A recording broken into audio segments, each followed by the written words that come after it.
Terus yang kedua tentang tadi yang diceritakan Pak Kures belum dikasih nama iktifa kalau dalam bahasa Balaghah. Quran itu sering pakai bahasa yang iktifa. Iktifa itu menyebut satu karena yang lainnya sudah diketahui.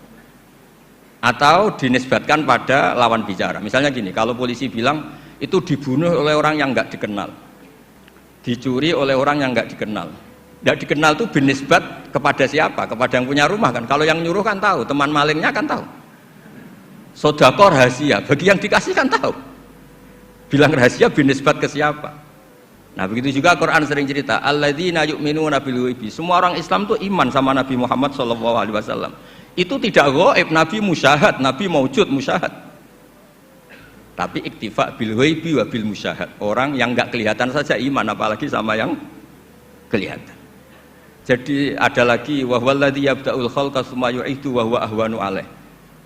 Kalian semua tahu kan langit bumi yang menciptakan saya, maka setelah hancur saya juga menciptakan lagi, dan itu lebih mudah kata Allah. Karena logika manusia adalah mengembalikan materi yang sudah ada lebih mudah ketimbang membuat dari awal. Jadi ada beberapa bahasa yang binisbat lil mukhatab. Sehingga bahasa Quran itu sering pakai misalnya nyun sewu wajadaha taghrub, matahari kamu lihat tenggelam. Allah tidak pernah cerita faidan asyamsu gharibah, matahari tenggelam. Nggak mungkin matahari yang al-jirmul akbar, fisik yang lebih besar, tenggelam di bumi yang lebih kecil, nggak ada.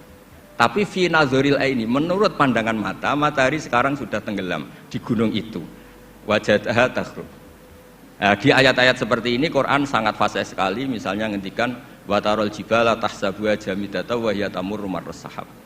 Wajadaha taghrub. Jadi kita mengatakan matahari tenggelam itu binisbat dengan ukuran mata kita melihat matahari tenggelam. Tapi hakikatnya tidak mungkin matahari yang lebih besar ketimbang bumi kemudian tenggelam di bumi.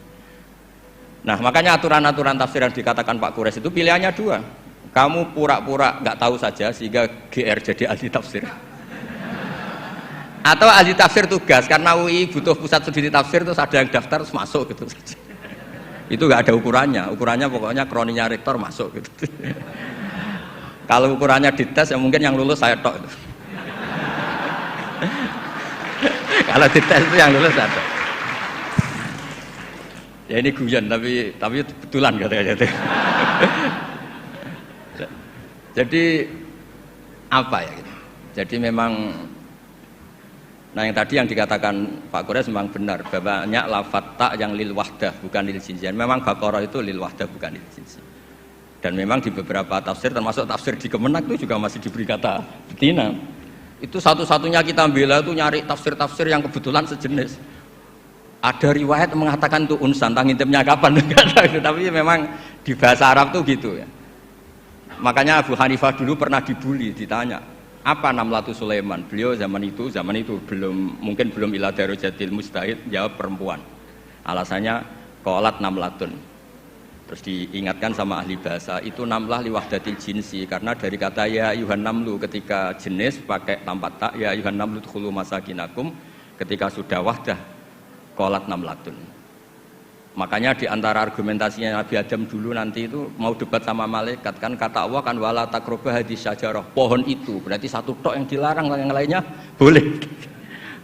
Jadi itu masalah-masalah yang setidaknya karena Anda dengar dari Pak Kures dari saya setidaknya bertobat lah. Kalau tidak ahlinya ya jangan ikut gitu. Itu aja berkahnya mengerti, kalau tidak mengerti itu ya itu. Jadi ya bertobat, kalau tobatnya diterima ya alhamdulillah, kalau enggak ya berharap diterima kapan-kapan.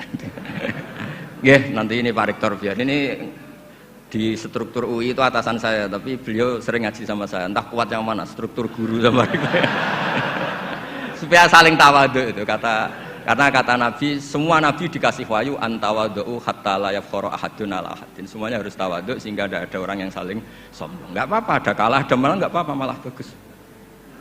Ya, gitu. Saya pikir nanti pertanyaannya yang gampang-gampang ya. Karena nanti kalau jenengan tanya yang sulit, itu berarti enggak paham, masih kesulitan.